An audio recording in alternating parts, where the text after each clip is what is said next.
நீ எல்லாம் என் செருப்புக்கு சமம். ஊரே பார்த்து நடுங்கும் கோடீஸ்வரன் தன் ஒரே மகளை ஒரு பிச்சைக்காரனுக்கு திருமணம் செய்து கொடுத்தது ஏன்? நகரத்தில் உள்ள எல்லா கோடீஸ்வரர்களும் அந்த பிச்சைக்காரனின் காலில் விழ காரணம் என்ன?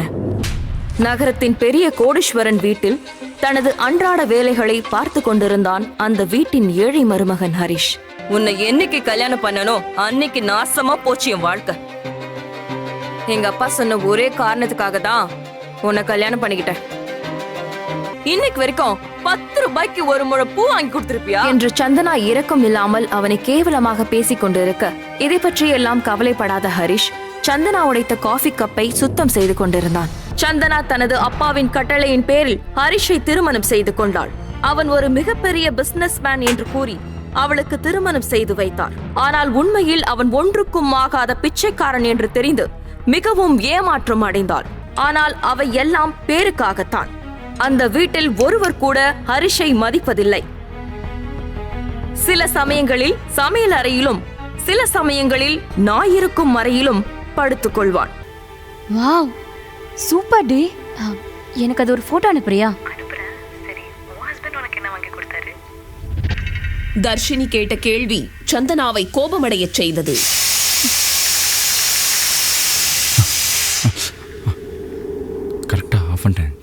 சூப்பர். பீச்ல செல வைக்கட்டுமா? என்ன சந்தனா, என்ன பண்ணாலும் திட்டிக்கிட்டே இருக்க. நான் எவ்வளவு லவ் பண்றேன் தெரியுமா? ஓ, நீ என்ன உண்மையா லவ் பண்றியா? அப்படின்னா ஒன்று பண்றியா? நியூ இயர் வருதுல்ல, எனக்கு ஒரு கிஃப்ட் வாங்கி கொடு. சும்மா பிச்சை காசு 2000 இல்ல, லட்சத்துல வேணும். உன்னால முடியுமா? அவ்வளோ காசுக்கு நான் எங்க போவேன் சந்தனா? நான் பார்த்தது கூட கிடையாது. இதெல்லாம் இப்ப யோசிச்சு என்ன பிரயோஜனம்? கல்யாணத்துக்கு முன்னாடி யோசிச்சிருக்கணும். கட்டின பொண்டாட்டிக்கு ஒரு கிஃப்ட் வாங்கி தர முடியல. நீ எல்லாம் ஒரு ஆம்பளை என கூறிவிட்டு கோபமாக கிச்சனை விட்டு வெளியேறினாள் சந்தனா. அன்றைய பொழுது ஒரு மிகப்பெரிய பிரச்சனையோடு முடியப் போகிறது என்று யாருமே எதிர்பார்க்கவில்லை. மிகப்பெரிய ஆபத்தில் தான் சிக்கிக் கொண்டதை நினைத்து நொறுங்கி போய் உட்கார்ந்தாள் சந்தனா. அதை பார்த்து ஆறுதலாக பேச அருகில் வந்தான் அவளுடைய கணவன் ஹரிஷ். சந்தனா, ஏன் முகம் ஒரு மாதிரியா இருக்கு? ஏதாவது பிரச்சனையா? சொல்லு, நான் உங்ககிட்ட தானே கேட்டுட்டு இருக்கேன். நான் இன்வெஸ்ட் பண்ண கம்பெனி மொத்தமா லாஸ் ஆயிடுச்சு. நாளைக்குள்ள நான் 50 கோடி கட்டணும். அப்படி இல்லைன்னா இந்த வீடு கம்பெனி எல்லாமே போயிடும். 50 crores தானே, அதுக்கு அப்படி ஃபீல் பண்ணிட்டு இருக்க? 50 crores தானவா? என்ன ஹரிஷ் பேசிட்டு இருக்க? நானே செம்ம கான்ல இருக்கேன். தயவு செஞ்சு போயிடு. போன்னு சொன்னேன். ஹரிஷ் அலட்சியமாக பேசியதால் உச்சக்கட்ட எரிச்சல் அடைந்த சந்தனா அவனை கண்டுபிடி திட்டி வரட்ட சோகமாக அங்கிருந்து சென்றான் ஹரிஷ். உன் பிரச்சனைக்கும் அவனுக்கும் எந்த சம்பந்தமும் இல்லாத மாதிரி போறான். இவனை தான் நீ உயிருக்கு உயிரா காதலிச்சியா? இந்த மாதிரி ஆளை நீ எப்படிதான் செலக்ட் பண்ணியோ சத்தியமா புரியல. சந்தனாவின் வீட்டில் புத்தாண்டு பார்ட்டி சிறப்பாக நடந்து கொண்டிருந்தது. பல விஐபிகளும் பணக்காரர்களும் கலந்து கொண்டிருந்தனர். அப்பொழுது ஹரிஷ் அனைவரின் முன்னிலையிலும் சந்தனாவுக்கு ஒரு பரிசினை கொடுத்தான். அந்த பெட்டியின் உள்ளே ஒரு அழகான காஸ்ட்லியான டைமண்ட் வாட்ச் இருந்ததை பார்த்து திகைத்து போனாள். இது பிரான்ஸ்ல தயாரிக்கிறது. இதோட மினிமம் பிரைஸ் ரேஞ்சே ஒரு 3 கோடி இருக்கும். டூப்ளிகேட்டா இல்ல திருட்டிட்டு வந்தியா என்று அவனை அசிங்கப்படுத்த ஏமாற்றத்துடன் சிறு புன்னகையோடு திரும்பிச் சென்றான் ஹரிஷ். அவன் சென்றவுடன் அந்த வாட்சினை குழப்பத்துடன் பார்த்து கொண்டிருந்தாள் சந்தனா. இரவெல்லாம் தூங்காமல் அந்த வாட்சை கையில் வைத்துக் கொண்டே பரிசோதித்துக் கொண்டிருந்தாள் சந்தனா. சந்தேகம் மாறாமல் தவித்த சந்தனா தனக்கு தெரிந்த லக்ஸரி வாட்ச் ஷோரூம் மேனேஜர் ஒருவரை தொடர்பு கொண்டாள். சார், நான் உங்களுக்கு ஒரு வாட்சோட போட்டோ அனுப்பிச்சிருக்கேன். அது ஒரிஜினலா டூப்ளிகேட்டான்னு கொஞ்சம் பார்த்து சொல்ல முடியுமா? லேப்டாப்பில் அந்த வாட்சை பற்றியும் அதன் விலையை பற்றியும் தேடி பார்த்தாள். அதை பற்றியே யோசித்து யோசித்து தூக்கம் வராமல் அங்கும் இங்கும் உலாத்திக் கொண்டிருந்தாள். ஹலோ சந்தனா, அந்த வாட்சை நான் நல்லா செக் பண்ணிட்டேன். அது டெஃபினெட்லி ஃபேக் தான். எனக்கு தெரியும். இருந்தாலும் ஜஸ்ட் ஒரு கன்ஃபர்மேஷனுக்காக, இம்ப்ரெஸ் பண்ணுன்றதுக்காக இப்பெல்லாம் என்னென்னலாமோ பண்ண ஆரம்பிச்சிட்டாங்கல்ல. Okay sir, thank you.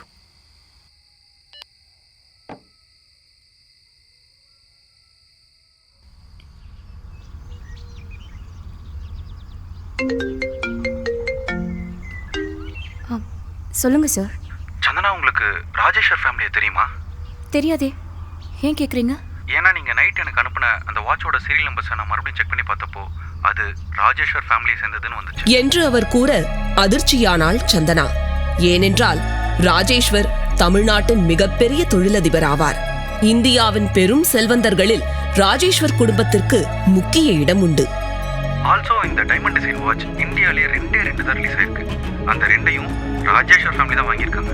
எனக்கு என்ன சந்தேகம்னா, உங்ககிட்ட இருக்கிறதும் ஒரிஜினல், அவங்க கிட்ட விசாரிச்சதுலையும் திருட்டு போகலன்னு சொல்றாங்க. எனக்கு அதுதான் ரொம்ப உறுத்தலா இருக்கு. I think something's fishy. எதுக்கும் நீங்க கொஞ்சம் கேர்ஃபுல்லா இருக்க சந்தனா. ஃபர்தரா இதை பத்தி எதுவும் டீடைல்ஸ் கிடைச்சிச்சுன்னா கண்டிப்பா உங்களுக்கு நான் ஷேர் பண்றேன் என்று சொல்ல மேலும் அதிர்ச்சியடைந்த சந்தனா கீழே வாசலை சுத்தம் செய்து கொண்டிருந்த ஹரிஷை கண்கொட்டாமல் குழப்பத்துடன் பார்த்தாள். அடுத்த நாள் காலை எதிர்பாராத விதமாக அவளுடைய கார் பஞ்சர் ஆகி இருக்க அவளை 5 நிமிடத்தில் ஆபீஸில் டிராப் செய்வதாக ஹரிஷ் அழைத்து வந்தான். அப்பொழுது ஆபீஸை வட்டமிட்டபடி ஒரு சொகுசு கார் அங்கே வந்து நிற்க அதிலிருந்து டிப்டாப்பாக இறங்கினான் அசோக். ஹாய் அசோக். ஹாய் சந்தனா. வந்து ரொம்ப நேரம் ஆச்சா? இல்ல இப்பதான் வந்தோம். அதே நேரம் ஹரிஷின் ஸ்கூட்டரை கேவலமாக பார்த்து, வாட், இந்த வண்டி? இந்த மாதிரி வண்டியில நீ எதுக்கு வர? சொல்லியிருந்தா நானே உன்னை பிக்கப் பண்ணிருப்பேன்ல. பிக்கப் என்கிற வார்த்தையை அசோக் அழுத்தி சொல்ல அதை கேட்டு கோபமடைந்தான் ஹரிஷ். சரி, அதை விடு. அசோக், கிளைண்ட் கிட்ட எல்லாம் பேசிட்டியா? அது எதுவும் இஷ்யூ ஆகாதுல்ல? கம் ஆன் சந்தனா, நான் இருக்கும்போது நீ எதுக்கு கவலைப்படுற? அசோக் தன் மனைவியை தவறாக தொடுவதை பார்த்து கொந்தளித்த ஹரிஷ் நேராக வந்து அவனுடைய சட்டையை பிடிக்க, கையெடு. யாரா நீ? ஆமா, இவன் யாரும் உன் பாடி கார்டா? இந்த மாதிரி லோக்கலான ஆளுங்களோடலாம் ஏன் சேர்ற நீ? எவ்வளவு தைரியம் இருந்தா ஏன் முன்னாடி என் பொண்டாட்டி மேல கை வைப்ப? ஏய், அவளே கவலைப்படல, உனக்கு என்னடா பிரச்சனை? இதை பார்த்த சந்தனாவின் ஊழியர்கள் அத்தனை பேரும் சிரிக்க அது அசோக்குக்கு பெரும் அவமானத்தை கொடுத்தது. ஹரிஷ், என்ன பண்ணிட்டு இருக்க? எனக்கு ஹெல்ப் பண்ண வந்தறப்ப ஏன் இப்படி பண்ற? ஏன் மேல எதுக்கு சந்தனா கோவப்படுற? அவன் என்ன சொன்னது உனக்கு தப்பா தெரியலையா? அசோக் பண்ணல என்ன தப்பு இருக்கு? என் நிலைமைய புரிஞ்சுக்காம ஏன் இப்படி பண்ற? அசோக், ஹரிஷ் மேல இருக்க தப்புக்கு நான் சாரி கேக்குறேன். ப்ளீஸ் அசோக், உன்னை விட்டு இந்த ப்ராப்ளம்ல இருந்து என்ன யாருமே காப்பாத்த முடியாது. அது உனக்கு தெரியுது, ஆனா உன் புருஷனுக்கு தெரியலையே. எல்லாரும் முன்னாடி என்ன அடிச்சு அவமானப்படுத்திருக்கான். அவனை என் காலில் விழுந்து மன்னிப்பு கேட்க சொல்லு. என்ன ஹரிஷ் மண்ணு மாதிரி நிக்கிற? அசோக், போய் சாரி கேளு ஹரிஷ். அவன் கால்ல நான் விழணுமா? உனக்கு ஏதாவது மண்டை குழம்பி போச்சா? கண்டவன் கால்ல போய் விழ சொல்ற? சாரி சந்தனா, இதுக்கு மேல நான் இங்க நின்னா அது எனக்கு தான் அசிங்கம். அதான் அவன் தைரியமான புருஷன் இருக்கான்ல, அவன் பிரச்சனையை சால்வ் பண்ணுவான். சந்தனாவை மேலும் வெறுப்பேற்ற நினைத்த அசோக் தன்னுடைய காரில் ஏறி அங்கிருந்து கிளம்பி சென்றான். இப்போ உனக்கு சந்தோஷமா? எல்லாரும் முன்னாடி இப்படி என்ன நிக்க வச்சிட்டல. ஒரு சாரி கேட்டா உன் பரபரமான போடுமா? என் கண்ணு முன்னாடி நிக்காது, எங்கேயாச்சும் போய் தல என்று சந்தனா கோபமாக அங்கிருந்து செல்ல உடைந்து போனான் ஹரிஷ். சந்தனா, ரவி, இன்னைக்கு முக்கியமான மீட்டிங் இருக்கு. இந்த ஆபீஸ் பாய் வர எங்க போனா? அப்பொழுது ஹரிஷ் வீட்டை துடைத்துக் கொண்டிருப்பதை பார்த்த அவள், எனக்கு மீட்டிங்க்கு டைம் ஆயிடுச்சு, என் ஃபைல்ஸ்லாம் தூக்கிட்டே உடனே ஆபீஸ்க்கு வா. சந்தனா! ஆனால் சந்தனா அவனுக்காக காத்திருக்காமல் திமிராக காரை ஓட்டிச் சென்றாள். அதை பார்த்து தனது நிலைமையை தெரிந்து கொண்ட ஹரிஷ் அங்கிருந்து தனது பழைய பைக்கில் புறப்பட்டான். வேகமாக தன்னுடைய ஆபீஸிற்குள் நுழைந்த சந்தனா ஹரிஷுக்கு போன் செய்து, எங்க போய் தொலைஞ்சா? எங்க இருக்க? இல்ல 2 நிமிஷத்துல நான் உள்ள இருப்பேன் சந்தனா. சரி, சீக்கிரமா வா. இரிட்டேட் பண்ணிட்டு இருக்கான். சந்தனா அசோக்கை கேஷுவலாக ஹக் செய்வதை பார்த்த கடுப்பில் உள்ளே நுழைந்த ஹரிஷை ஒரே சொடுக்கில் வெளியே நிற்க செய்தாள் சந்தனா. சந்தனா, எங்க போயிருந்த?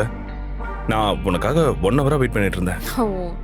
சாரி அசோக், மார்னிங் வீட்ல இருந்து கிளம்புறதுக்கே லேட் ஆயிடுச்சு என்று சந்தனா பேச பேச அவளை குறும்புடன் பார்த்து ரசிக்கும் அசோக் அவளை கவரும் விதமாக பேச சந்தனா அலட்டிக் கொள்ளாமல் அதை ரசித்துக் கொண்டிருந்தார்.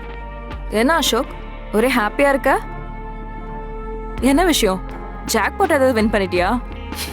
உன்னை விட எனக்கு வேற என்ன வேணும்? நீ தான் எனக்கு ஜாக்பாட் என்ற சந்தனா அதை ரசித்த வண்ணம் வெட்கப்பட்டு சிரித்துக் கொண்டிருந்தாள்.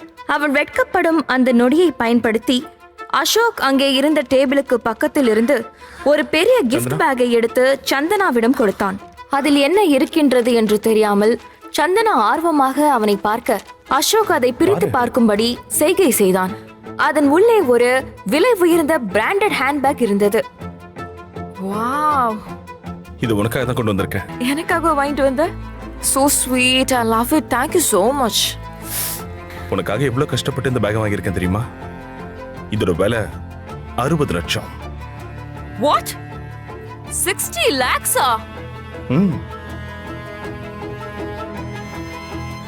ஏய், பாலிவுட் செலிபிரிட்டிஸ்னா தீபிகா படுகோன் வச்சிருக்க அதே பேக் தானே இது? எக்ஸாக்ட்லி. அப்ப இன்னில இருந்து நானும் ஒரு செலிபிரிட்டியா? இன்னில இருந்து இல்ல, நீ என்னைக்குமே செலிபிரிட்டி தான். அவர்கள் பேசிக் கொண்டிருப்பதை கோபத்தோடு பார்த்து கொண்டிருந்த ஹரிஷ் எந்த முன்னறிவிப்பும் இன்றி உள்ளே நுழைந்தான். ஹரிஷ் எதற்காக உள்ளே வந்தான் என்கிற யோசனையில் சந்தனா ஹரிஷை பார்த்து முறைக்க, சந்தனா இது ஒரிஜினல் இல்ல, டூப்ளிகேட். ஆமா. ஏய், யார் நீ? உனக்கு இந்த பேக பத்தி தெரியுமா? இதோட விலை தெரியுமா? எங்க தயாரிச்சதுன்னு தெரியுமா? நிஜமா தான் சொல்றேன் சந்தனா. ஒரிஜினல் பேக்ல 6 லெட்டர்ஸ் இருக்கும், ஆனா இதுல 7 இருக்கு. அது மட்டும் இல்லாம இதுல கம்பெனியோட பேரும் தப்பா தான் இருக்கு. நீயே பாரு.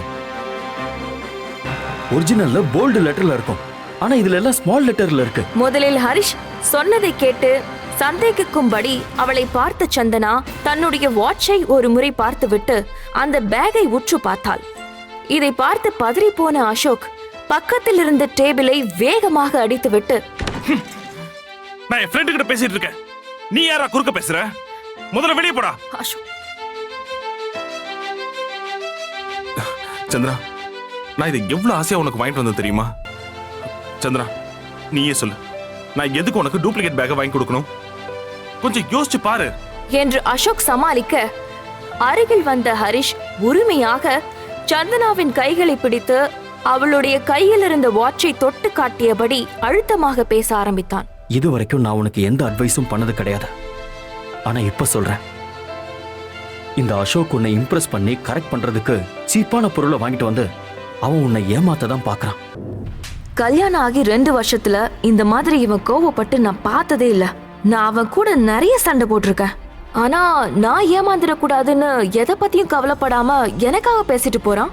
ஒருவேளை உண்மையாவே நான் தான் இவனை புரிஞ்சுக்கலையா என்று யோசித்துக் கொண்டே திரும்பியவள் அசோக் டென்ஷனாக தன்னுடைய டையை சரி செய்து கொண்டிருப்பதை கவனித்தாள். அசோக்கை பார்த்த அடுத்த நொடியில் சந்தனாவின் எண்ணம் மீண்டும் தலைகீழாக மாறியது. என்ன ஒரு முட்டாள்தனமான யோசனை. ஹரிஷால எனக்கு எந்த பயனும் கிடையாது, ஆனா அசோக் எனக்கு பிசினஸ் பார்ட்னர். அது மட்டும் இல்லாம எனக்காக என்ன வேணும்னாலும் செய்யற ஒரு பெரிய பணக்காரன். ஏ ஹரிஷ், எனக்கே அட்வைஸ் பண்ற அளவுக்கு வந்துட்டியா? உனக்கு யார் அந்த உரிமையை கொடுத்தா? எப்பவுமே நீ எனக்கு அடிமைதான், புரிஞ்சுதா? சொல்ற வேலைய மட்டும் பாரு, தேவையில்லாம என் விஷயத்துல எல்லாம் மூக்கு நுழைக்காத. முதல்ல இங்க இருந்து கிளம்பு என்று சொன்ன சந்தனா அங்கிருந்து நகர, ஹரிஷ் கிளம்புவதற்கு முன்னே அவனை தடுத்து வன்மத்தோடு பேச வந்தான் அசோக். டேய், எவ்வளவு தைரியம் இருந்தா என் கிஃப்ட ஃபேக்னு சொல்லுவ? உனக்கு அந்த கிஃப்டோட மதிப்பு என்னன்னு தெரியுமா? என்னடா ஷர்ட் இது? பிளாட்ஃபார்ம்ல வாங்கினது தானே? நீ என் கிஃப்ட பத்தி தப்பா பேசுறியா? தனது அமைதியை அடிமைத்தனம் என்று எண்ணுவதற்கு பதிலடி கொடுக்க முடிவு செய்தான் ஹரிஷ். ஏய் அசோக், நான் சொல்றத நல்லா கேட்டுக்கோ. நான் ஒன்னும் ஆபீஸ் பாயோ இல்ல கார் துடைக்கிறவனோ இல்ல. அப்புறம் முன்னாடி நிக்கிறாளே அவ என்னோட வைஃப். அவளுக்கு வேணும்னா நான் அவளோட புருஷன் சொல்றதுக்கோ, ஏன் அவளுக்கு கல்யாணம் நடந்தது கூட வெளியே சொல்றதுக்கோ கேவலமா இருக்கலாம். ஆனா எனக்கு அப்படி கிடையாது. அது ஏன்னு எனக்கு மட்டும் தான் தெரியும். உன்ன மாதிரி கேவலமானவன் கூட அவ பார்ட்னரா இருக்கிறது எனக்கு சுத்தமா பிடிக்கல. சோ கடைசியா நான் ஒரு விஷயம் சொல்றேன். இல்ல, அவ பக்கம் நீ திரும்பி பார்த்தா கூட பார்த்த இடத்திலேயே நான் உன்னை செஞ்சிருவேன்.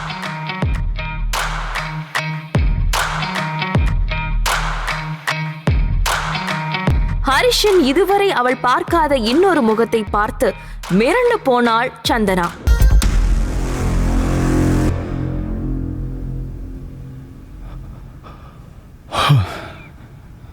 அப்பொழுது இந்தியாவிலேயே மிகப்பெரிய கோட்டீஸ்வரரான ராஜேஸ்வர் குரூப்ஸின் செக்ரட்டரி பிரகாஷிற்கு கால் செய்தான் ஹரிஷ். பிரகாஷ், எனக்கு நீங்கள் 2 இம்பார்ட்டண்ட்டான வேலை பண்ணணும். First, get me Hermes brand ladies handbag immediately. அதோட விலை குறைஞ்சது 50 லட்சமாக இருக்கணும். செகண்ட் ஒன், நான் உங்களுக்கு என்னென்னு வாட்ஸ்அப் பண்ணுறேன். And don't delay this. I want this done immediately. Okay? Okay. பிறகு போனை கட் செய்துவிட்டு பாக்கெட்டில் போனை வைக்க போனவன் ஏதோ ஒரு சிந்தனையில் மீண்டும் போனை எடுத்து ஓபன் செய்ய வாட்ஸ்அப்பில் அவனுடைய ஸ்கூல் ரீயூனியன் பற்றிய மெசேஜ் ஒன்று வந்தது. இன்னைக்கு என்னோட ஸ்கூல் ரீயூனியன் பக்கத்தில் இருக்கிற ஒரு பெரிய 5 ஸ்டார் ஹோட்டலில் தான் நடக்குது. எனக்கு தெரிஞ்சு என் வாழ்க்கையில் நான் ரொம்ப சந்தோஷமாக இருந்த நாட்கள் எல்லாமே என்னோட ஸ்கூலில் என்னோட ஃப்ரெண்ட்ஸ் கூட இருந்தப்போ தான். இதை மட்டும் நான் காரணத்தை கொண்டு மிஸ்ஸே பண்ணக்கூடாது. நான் சொன்னது சரியா போச்சு பாத்தியா? சொல்ல சொல்ல கேட்காம அவனை போய் கல்யாணம் பண்ணிட்டு வந்து நின்னியே, இப்ப என்னாச்சு? அவன் புத்திய காட்டினா இல்ல. சந்தனா, ஒரு நிமிஷம்.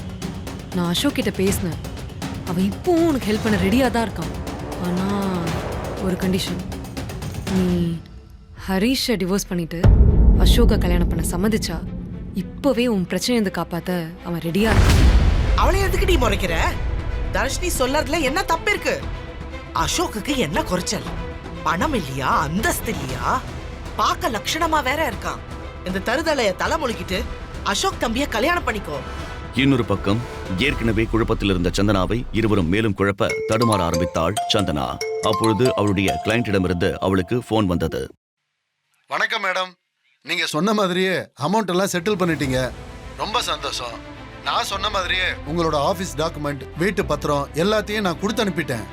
அன்னைக்கு உங்களை தப்பா பேசினதுக்கு என்ன மன்னிச்சிருங்க என்று கிளையண்ட் கனிவாக பேச சந்தனாவுக்கு அது பெரும் ஷாக்காக இருந்தது. அடுத்த நொடியே சந்தனாவின் செக்ரட்டரி அவளுக்கு போன் செய்தாள். யாரோ ஒருத்தர் நம்ம ஆபீஸ் எம்ப்ளாயிஸ் எல்லாருக்குமே salary கிரெடிட் பண்ணிருக்கார் மேம். எம்ப்ளாயிஸ் எல்லாரும் ஸ்ட்ரைக்க வாபஸ் வாங்கிட்டாங்க. அத சொல்லதான் மேம் உங்களுக்கு கால் பண்ணேன். செட்டில் பண்ணிட்டாங்களா? ஆமா மேம். இதெல்லாம் எப்படி சாத்தியம் என்று தெரியாமல் சந்தனா ஆச்சரியமாக, என்னோட கிளையண்ட் கால் பண்ணி எல்லா பணத்தையும் யாரும் செட்டில் பண்ணதா சொல்றாரு. என்னோட எம்ப்ளாயிஸ்க்கும் salary போயிருக்கு. யாரா இருக்கும்?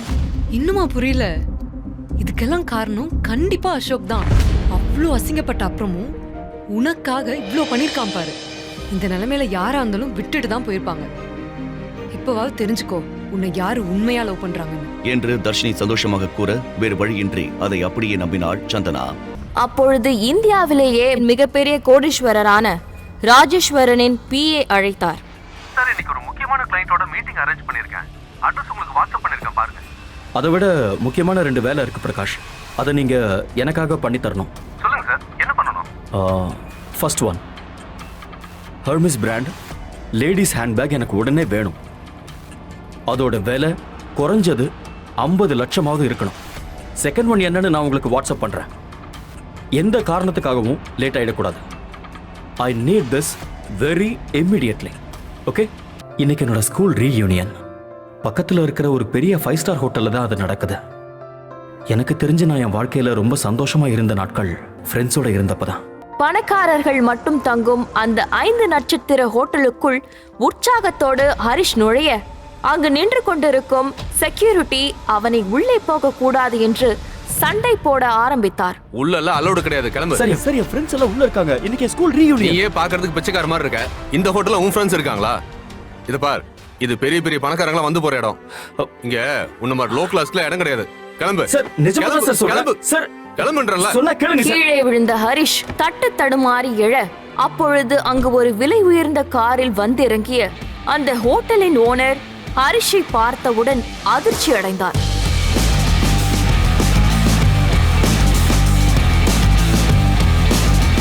Harish sir,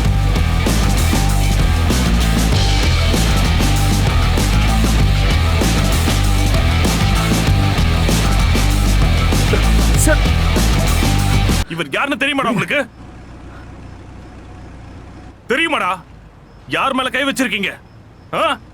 I'll shoot every one of you bloody.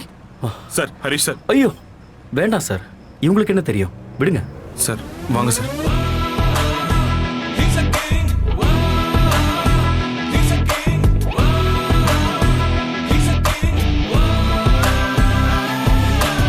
அங்கு நின்று கொண்டிருந்த மேனேஜர் ஹரிஷிடம் உள்ளே போகக்கூடாது என்று சண்டை போட ஆரம்பித்தார். இல்லை என் ஸ்கூல் ஃப்ரெண்ட்ஸோட கெட் டுகெதருக்கு போயிட்டு இருக்கேன் சார். இப்படி எத்தனை பேர் கிளம்பிருக்கீங்க? ஆமா, இது என்ன ட்ரெஸ் கோட் இது?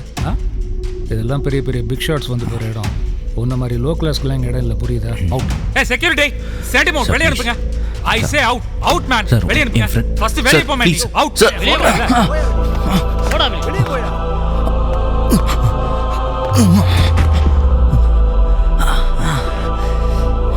கீழே விழுந்த ஹரிஷ் தட்டு தடுமாறி எழ முயல அப்பொழுது அங்கே ஒரு விலையுயர்ந்த காரில் வந்து இறங்கிய அந்த ஹோட்டலின் ஓனர் ஹரிஷை பார்த்தவுடன் அதிர்ச்சி அடைந்தார். சார் சொன்னா கேளுங்க sir. Harish sir,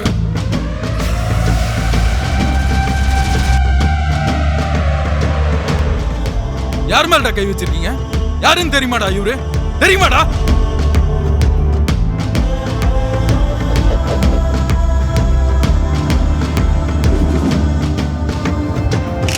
Hari sir, sorry sir. வாங்க சார்.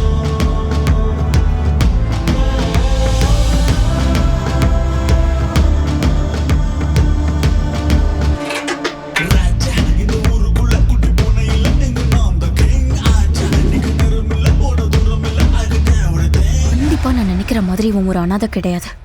எதுக்கு தேவையில்லாம பேசிட்டு இருக்கீங்க? ஏய், அவனை தூக்கி வெளியில போடுங்க.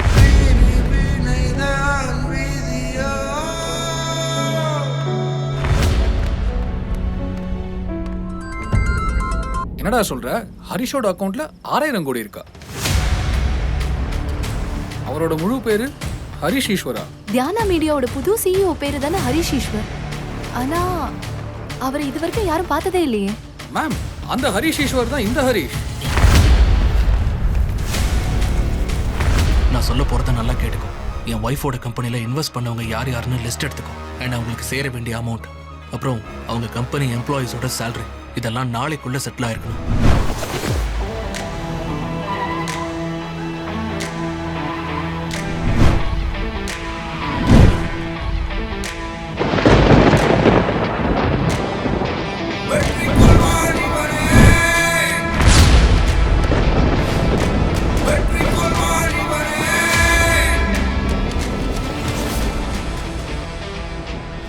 ஹரிஷும் சந்தனாவும் இணைவார்களா? ஹரிஷ் அனைவரிடமும் மறைக்கும் ரகசியம் என்ன? வீட்டோட மாப்பிள்ளையாக அவமானப்படும் ஒருவன் எப்படி 20 கோடிக்கு வைர நெக்லஸ் வாங்கினான்? கண்டிப்பா நான் நினைக்கிற மாதிரி இவன் ஒரு அனாதை கிடையாது. இவனுக்கு இன்னொரு முகம் இருக்கு. கோடிக்கணக்கில் கிஃப்ட் தரான், திடீர்னு வேற ஒரு முகத்தை காட்டுறான். இவனை பார்த்து தாஜ் ஹோட்டல் ஓனரே மிரண்டு போறாரு. உங்கள மாதிரியே லைஃப்ல பல அசிங்கப்பட்டு பெரிய கம்பேக் கொடுத்த ஒரு சாதாரண மனுஷனோட மோட்டிவேஷனான ஸ்டோரிய வாங்க கேட்கலாம். அண்மை செய்திகள். இந்திய பணக்காரர் பட்டியலில் திடீர் திருப்பம். நேற்று வரை பிச்சைக்காரர், இன்று நாட்டின் நம்பர் 1 பணக்காரர் ஆனது எப்படி? சென்னையில் பிச்சை எடுத்து வந்த வாலிபர் ஹரிஷ் மகேஷ் கிம்பானியை பின்னுக்கு தள்ளி இந்தியாவின் நம்பர் 1 பணக்காரராக உருவெடுத்துள்ளார். நேற்று வரை பேங்க் அக்கவுண்டில் 0 பைசாவோடு இருந்தவர் ஒரே நாளில் எப்படி நாட்டின் பணக்காரர் ஆனார்? இத்தனை கோடியும் திருடப்பட்டதா என வருமான வரித்துறை தீவிர சோதனையில் ஈடுபட்டுள்ளது. உலகையே உலுக்கியவரின் ரகசியம் என்ன?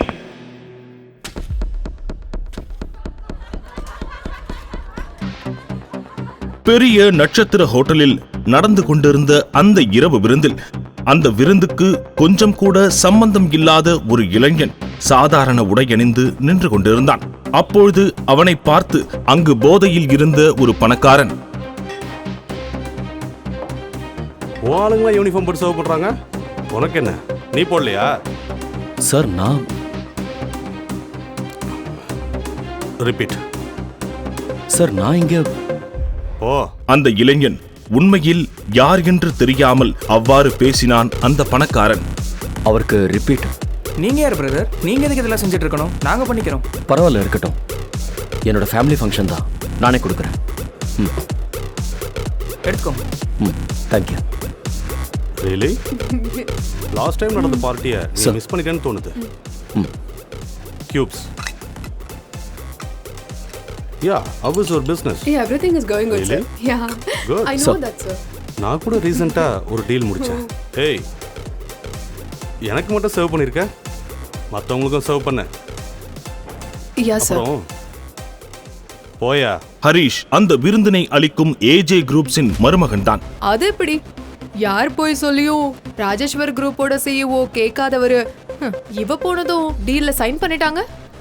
எனக்கு என்னமோ சரியா படல.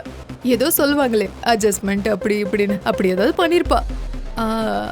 ஆளும் பார்க்க சும்மா தலன்னு தான் இருக்கா. அப்பொழுது விருந்தினர்களுக்கு ஜூஸ் கொடுத்து கொண்டு வர அதை கவனித்த 2 பெண்மணிகள் அவனை பற்றியும் அவனுடைய மனைவியான சந்தனாவை பற்றியும் புறம் பேசிக் கொண்டிருந்தனர். ஊர்ல எப்படி ஒண்ணு சொல்லுவாங்களே, ஒன்னும் இல்லாதவனுக்கு பொண்டாட்டியா இருக்கிறத விட உனக்கே புரியும். ஊர்ல இருக்க பெரிய பெரிய கெஸ்ட் எல்லாம் வந்திருக்காங்க, முகத்தை கூட காட்டாம அப்படி இங்க வந்து என்ன பண்ணிட்டு இருக்க? என்ன ஆச்சு உனக்கு? என்ன ஆகணும்? தமிழ்நாட்டுல இருக்கிற பெரிய பெரிய பணக்கார ஃபேமிலிஸ்லயே என்னுடைய ஏஜே ஃபேமிலி ஒண்ணு. அது வரைக்கும் எனக்கு பெருமையா தான் இருந்துச்சு. அந்த பெருமைக்கெல்லாம் காரணம் எங்க அப்பா.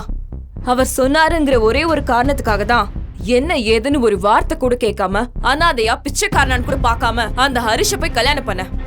ஆனா பாத்தியா அவனும் அவன் போட்டிருக்க ட்ரெஸ்ஸும். ஹரிஷ் வந்து நின்றதை எதிர்பார்க்காத அந்த 2 பெண்மணிகளும் ஒரு நிமிடம் அதிர்ந்து போயினர். Drinks ma'am.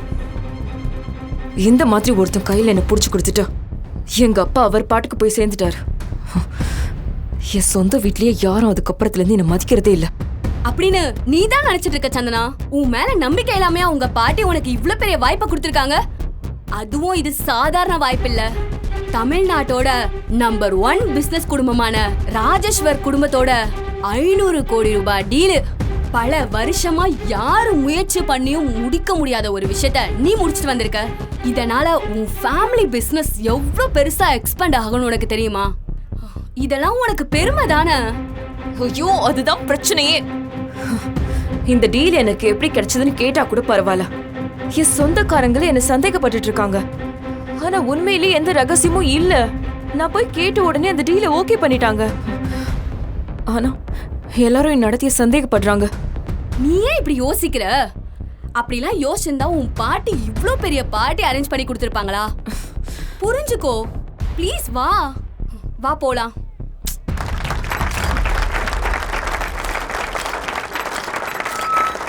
Hi all. என் பேச்சு மதிச்சு இந்த விழாவுக்கு வந்த எல்லாருக்கும் என்னோட வணக்கம். இது என்னோட பல வருஷ கனவு. இந்த ப்ராஜெக்ட் இதுவரைக்கும் திருச்சியில் மட்டும்தான் நம்ம பிஸ்னஸ் நடந்துக்கிட்டு இருந்தது.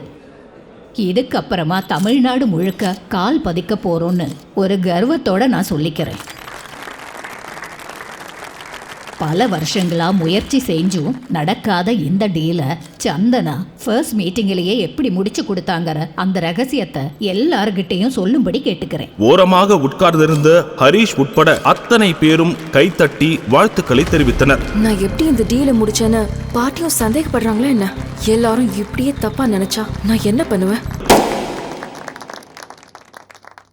அந்த பாட்டிலை திறந்து அத்தனை பேரின் கவனத்தையும் தன் பக்கம் திருப்பியது சந்தனாவின் மாமா விக்ரம் தான். ஒரு நிமிஷம், இது ஃபேமிலி ஃபங்க்ஷன் நினைச்சேன். பாராட்டு விழாவா எப்போ மாறுச்சுன்னு தெரியலையே. என்ன உளர்ற விக்ரம்? சந்தனா பண்ணது எவ்வளவு பெரிய விஷயம். இதுக்குத்தானே இவ்வளவு நாம எல்லாரும் தவம் கிடந்தோம். ஆமாமா, நீங்க சொல்றதெல்லாம் சரிதான். சந்தனாவால தான் இந்த ப்ராஜெக்ட் கிடைச்சதுங்கிறது எவ்வளவு உண்மையோ அதே மாதிரி சந்தனாவால மட்டும்தான் இந்த ப்ராஜெக்ட் கிடைச்சதுன்னு சொல்றது எங்க எல்லாருடைய உழைப்பையும் கொச்சப்படுத்துற மாதிரி இருக்கு. அண்ட் ஒன் மோர் திங், தொடர்ந்து ராஜேஸ்வர் குரூப்பை புஷ் பண்ணிக்கிட்டே இருந்தோம். அவங்க அதை பார்த்துட்டு இன்னைக்கு அந்த டீல்ல சைன் பண்ணிருக்காங்க. அஃப்கோர்ஸ் சந்தனாவுடைய உழைப்பும் இதுல இருக்கு. ஆனா அதை தவிர்த்து இதுல வேற எதுவும் ஸ்பெஷலா இல்ல. சந்தனா இந்த டீலை ஓகே பண்றதுக்காக அவங்க ஏதாவது ஸ்பெஷல் டிமாண்ட் வச்சாங்க? அப்படிலாம் எதுவும் இல்ல. பாத்தீங்களா, இதெல்லாம் நம்ம பில்டப் தான். எல்லாத்துக்கும் மேல சந்தனாவை நம்பி இந்த ப்ராஜெக்டை கொடுத்துருக்கிறது சரியான முடிவு தான். ஆனா கொஞ்சம் அவசரமான முடிவு. அது வேற யாரும் இல்ல, சந்தனாவோட மாமா விக்ரம் தான். அனுராதா பாட்டியோட மகன். ரொம்ப நாளா ராஜேஸ்வர் குரூப்போட சேர்ந்து பிஸ்னஸ் பண்ணணும்னு ரொம்ப ட்ரை பண்றாப்ல. ஒன்னும் ஒர்க் அவுட் ஆகல. ஆனா சந்தனா போனா டீல் ஓகே ஆயிடுச்சு. அது நம்ம விக்ரம்க்கு சுத்தமா பிடிக்கல போல. குறை சொல்றதுக்காக இல்ல. லுக் தேர், சந்தனாவுடைய ஹஸ்பண்ட். இந்த வீட்டோட மாப்பிள்ள ஹரிஷ பாருங்க. இவ்வளோ பெரிய இடத்துல இவ்வளோ பெரிய பார்ட்டி நடக்குது. எப்படி ட்ரெஸ் பண்ணிருக்காரு பாருங்க, வெகுளியா இருக்காரு. இது நம்ம ஏஜே ஃபேமிலியோட கௌரவம்னு கூட தெரியாம பாவமா இருக்காரு. அட்லீஸ்ட் சந்தனாவாவது இதை கவனிச்சிருக்கலாம். சொந்த புருஷனை நல்லா கவனிச்சுக்கிறதுக்கும் பாத்துக்கிறதுக்கும் ஒரு பக்குவம் தேவை. இது கூட தெரியாத சந்தனா நம்ம குடும்பத்தையே தூக்கி நிறுத்த போற இந்த ப்ராஜெக்ட தனி ஆளா எப்படி ஹேண்டில் பண்ண முடியும்? நீங்க நல்லா யோசிங்கம்மா. ப்ராஜெக்ட சைன் பண்றது ரொம்ப ஈஸி, ஆனா அதை பெஸ்டா முடிச்சு கொடுக்கறது தான் ரொம்ப கஷ்டம். நான் இந்த மாதிரி நிறைய ப்ராஜெக்ட்ஸ நல்லபடியா முடிச்சிருக்கேன். சந்தனாவை நம்பி எப்படிமா நீங்க இந்த ப்ராஜெக்டை எடுத்து யாரும் தந்திரமா பேசி என்னோட உழைப்ப திருடி பேர் வாங்க ஆசைப்பட வேண்டாம். அது நான் கண்டிப்பா விட மாட்டேன். மாமா, எங்க அப்பாக்கு நீங்க பண்ண துரோகத்தை நான் இன்னைக்கு வரைக்கும் மறக்கவே இல்ல, மறக்கவும் மாட்டேன். இது என்னுடைய ப்ராஜெக்ட். இதை எப்படி நல்லபடியா கொண்டு போய் முடிக்கணும்னு எனக்கு தெரியும். உங்க வேலையை மட்டும் பார்த்தா போதும். போதும், நிறுத்து சந்தனா. இத்தனை பேர் இருக்கிற இடத்துல பெரியவங்கள இப்படிதான் பேசுவாங்களா? விக்ரம் சொன்ன மாதிரி உனக்கு பக்குவமே இல்ல. விக்ரம், நீ பொறாமையில பேசுறேன்னு தான் நான் நினைச்சேன். ஆனா உன்கிட்ட தெளிவான காரணம் இருக்கு. நீ சொல்றபடியே சந்தனா முதல்ல ஹரீஷ ஒழுங்கா மாத்தட்டும். அவ பேசுனதுக்கு நீ எதுவும் தப்பா எடுத்துக்காத. சின்ன பொண்ணுமா, விடுங்க. நியாயமா பார்த்தா இத்தனை வருஷமா இந்த ப்ராஜெக்டுக்கு கஷ்டப்பட்டது விக்ரம் தான். சோ இன்னையில இருந்து இந்த ப்ராஜெக்டோட முழு பொறுப்பை நான் விக்ரம் கிட்ட ஒப்படைக்கிறேன். Let's all welcome Vikram. அத்தனை பேரும் கைத்தட்டி ஆரவாரம் செய்ய சந்தனா மட்டும் விக்ரமை முறைத்துக் கொண்டே அங்கிருந்து சென்றார். அனுராதா ஒரு பெரிய பூங்கொத்தை எடுத்து விக்ரமுக்கு பரிசாக கொடுக்க சந்தனாவை வெறுப்பேற்ற ஆசைப்பட்ட விக்ரம் வேண்டுமென்றே கூட்டத்தினரை அழைத்து அவர்களை மகிழ்விக்கும் விதமாக பேசினான். இன்னைக்கு நான் ரொம்ப சந்தோஷமா இருக்கேன். உங்களுக்கு பிடிச்சதை வாங்கி சாப்பிடுங்க, உங்களுக்கு பிடிச்ச ட்ரிங்க கேட்டு குடிங்க. The entire party's bill is on me. தெரியுதா? இங்க இருக்கிற எல்லா டேபிளுக்கும் ஒரு கிராண்ட் க்ரூ ஷாம்பைன் எல்லாருக்கும் கொடுங்க. Okay sir. ஆனா அந்த கடைசி டேபிள்ல உட்கார்ந்துட்டு இருக்கான் பாரு ஒரு பிச்சைக்காரன், அந்த நாய் டேபிளுக்கு மட்டும் எதுவும் போக கூடாது. புரிஞ்சுதா? அவன்லாம் பார்ட்டிக்கு வரவே தகுதி இல்லாதவன். சார், ஒரு விஷயம், அந்த ஒரு பாட்டில் 20 லட்ச ரூபா வரும். எல்லா டேபிளுக்கும் கொடுக்கணும்னா கோடிக்கணக்கில் ஆகுமே, பரவாயில்லையா சார்? யோ, நீ பேசிட்டு இருக்கிறது ஏஜே கம்பெனியுடைய புது சிஇஓ. Okay sir. ஓகே, சொன்னதை செய். Go go man.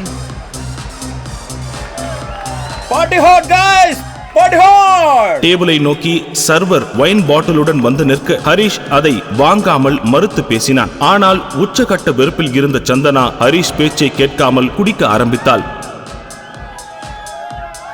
சார், நீங்க போங்க சார், உட்கார் போங்க. ஏய், எங்க போற? போய் 2 பாட்டில் கொண்டு வா போ. சந்தனா பேச்சை தட்ட முடியாத சர்வர் மீண்டும் அவளுக்கு பரிமாறினான். அதை அவளிடமிருந்து ஹரிஷ் பிடுங்க முயல சந்தனா கோபமடைந்தாள். சொன்ன கேளு. ஏய், போதும். இல்ல, நான் சந்தோஷமா இருந்தா உனக்கு பிடிக்காதா? அதெல்லாம் இல்ல. என்னடா வேணும் உனக்கு? இல்ல, உனக்கு என்னதான் வேணும்? நான் நாசமா போனோம் அதானே? இல்ல. ஆனா எவனையும் விட மாட்டேன். டேய் புஷா, நீயும் சரி, என் உழைப்புல புடுங்கினா பாரு, அவனையும் சரி செய்வேன். இங்க இருக்க யாரையும் விட மாட்டேன். வச்சு செய்ய போற பாரு. எல்லாரையும் வச்சு செய்வேன். ஏன் கத்துற? யாரையும் விட மாட்டேன் நானு. எல்லாரையும் பழி வாங்குவேன். சர்வர் ஒருவன் விருந்துக்கு ஆன செலவை வாங்குவதற்காக கார்ட் ஸ்வைப்பிங் மிஷினுடன் வந்து நின்றான். இதுல பில்லோட சேர்த்து உன் டிப்ஸ் எவ்வளவு வேணாலும் ஸ்வைப் பண்ணிக்கோ. ஆனா அந்த நாய் இருக்கான் பாரு, அவன் டேபிள் பில்லை மட்டும் அவன்கிட்டே கலெக்ட் பண்ணிக்கோ.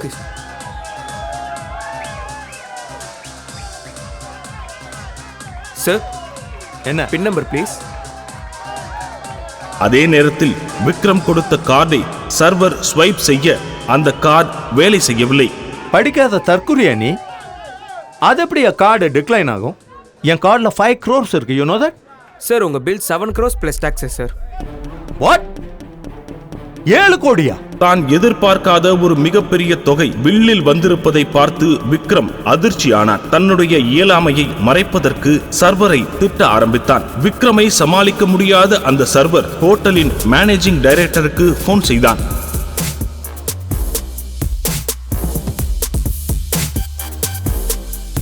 என்ன நடக்குதுங்க? ஏன் இவ்வளவு சத்தம்? உனக்கு தெரியாது இதால நம்ம ரெputation போகும்னு?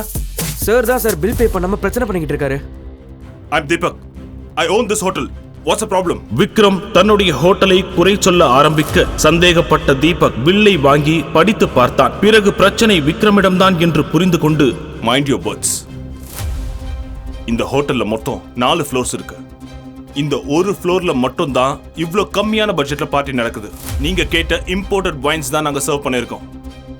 அளவுக்கு மீறி நீங்க குடிச்சிட்டு எங்க கிட்ட சண்டைக்கு வரீங்களா? மரியாதையா பில்ல கட்டிட்டு போங்க. விக்ரம், சாரி தீபக், எனக்கு உங்களோட பேக்ரவுண்ட் தெரியும். ஆனா என் பையனுக்கு அது தெரியல. என் பையன் மேலதான் தப்பு இருக்கு. அதுக்காக நான் மன்னிப்பு கேட்கறேன். சாரி மிஸ்டர் தீபக், நம்மள மாதிரி பெரிய ஆளுங்களுக்குள்ள இப்படி எல்லாம் சண்டை வரக்கூடாது. அந்த 7 கோடியை எப்படியாவது பே பண்ணிடுறேன். ஆனா ஒரு ரெக்வெஸ்ட், அந்த கடைசி டேபிள்ல இருக்கான் பாருங்க, நாயை விட கேவலமான ஒருத்தன், அவன் பில்ல மட்டும் அவங்கிட்டே கலெக்ட் பண்ணுங்க.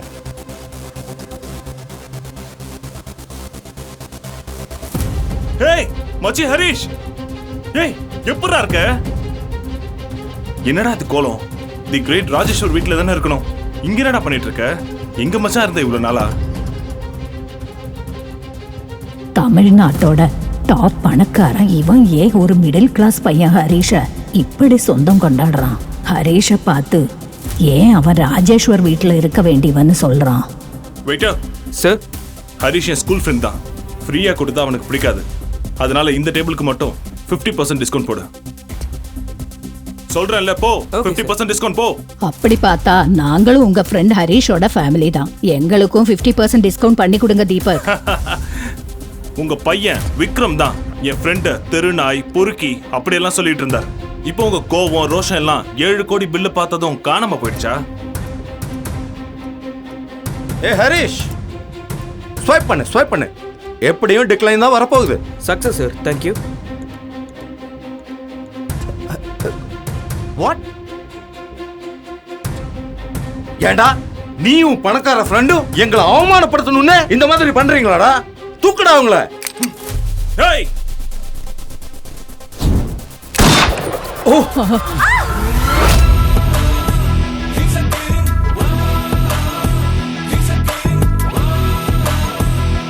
டேய் தூங்குறாடா. சாரி மச்சி. அவன் மேல ஒரு சின்ன கீறல் பட்டுச்சுன்னா அடுத்த அரை மணி நேரத்துல என்ன ஆவீங்கன்னு உங்க யாருக்குமே தெரியாது. நான் அதை சொன்னா கேட்கும் போது நீங்க எல்லாம் செத்து இருப்பீங்கடா. மச்சி, சிஸ்டர் கூப்பிட்டு கிளம்புடா, நான் பாத்துக்கிறேன்.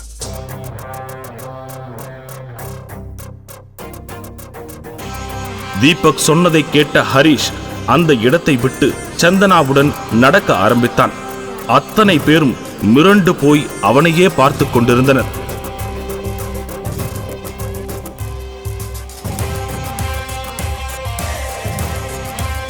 Cheers.